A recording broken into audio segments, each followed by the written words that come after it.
Hello everyone, my name is Erin, author and designer of Sew Home. There are so many fun projects in here. I'm really excited for you to dig in.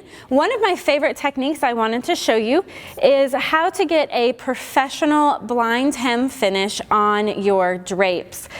A lot of the times if you go to a big box store, they'll just kind of do an edge stitch really quick, finish it up, but you see a really kind of unsightly seam at the bottom of your curtain. And we want to make sure that to get a nice professional finish, we do a blind hem. So let me show you kind of what that looks like when it's finished. You'll be able to see, or probably not see, on the bottom of this drape, it's actually hemmed already. If a blind hem is done correctly, all you'll see are little hash mark looking things every so often along the blind hem. And I usually like to do the same thing for my lining, so you may be able to see just a little bit here very briefly. This gives you a much more professional high-end drape look by doing the blind hem. So let me show you how easy that is to do.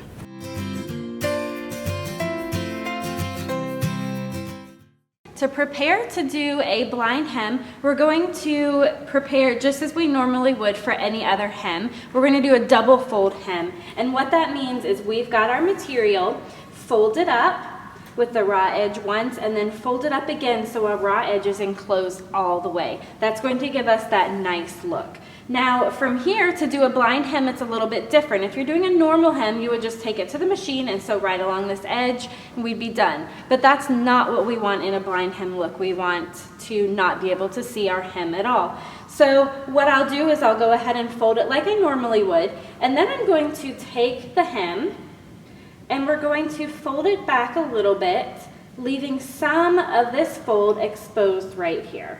Okay, so we'll take it, that it's nice and flat, and then we'll kind of just fold it back a little bit, leaving about 1/4 of an inch, maybe 3/8 of an inch exposed right here. Now, many times people will want to take this to the machine or to the iron and go ahead and press that so it's nice and flat, but we actually don't want to press this part. If we press it, we're going to have a seam showing on the other side of our hem when we're done, and that's not what we want because it won't be in this, essentially a blind hem anymore. So we've got this here. Then what I'll do is I'll take it and I'll pin it just every so often, keeping that little bit of that lip that we had exposed. Then I will take this to the sewing machine. I will select a blind hem stitch. You may have to check your sewing machine manufacturer guidebook in order to find which stitch on your machine is the blind hem. And you'll be using your blind hem foot as well. And that blind hem foot has a little flange. So when we take it to the machine, we're going to put the flange right up on this folded section right here. Let me show you how it's done.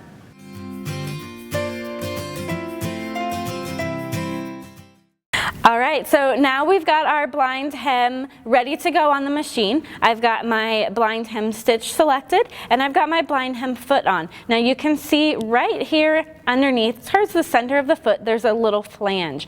That flange we want to use to guide our little fold that we made. Now it's not going to guide our outer edge, the hem edge, but it's going to guide the little extra fold that we made when we folded it underneath.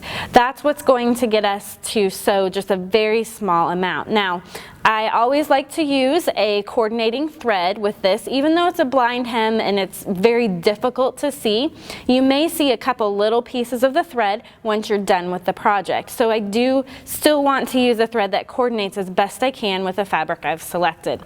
Now that I've got it lined up, I'm going to go ahead and you'll notice with the blind hem stitch, it's going to sew mostly on the little edge that we made. And every once in a while it'll bump over and do a zigzag. And that's the blind hem portion that's catching it. We'll stop as we need to, pull our pins out, and continue sewing. This is all a blind hem is. We're just using a special foot and using that stitch on your machine. We'll sew all the way to the end, and let me show you how it looks when it's done.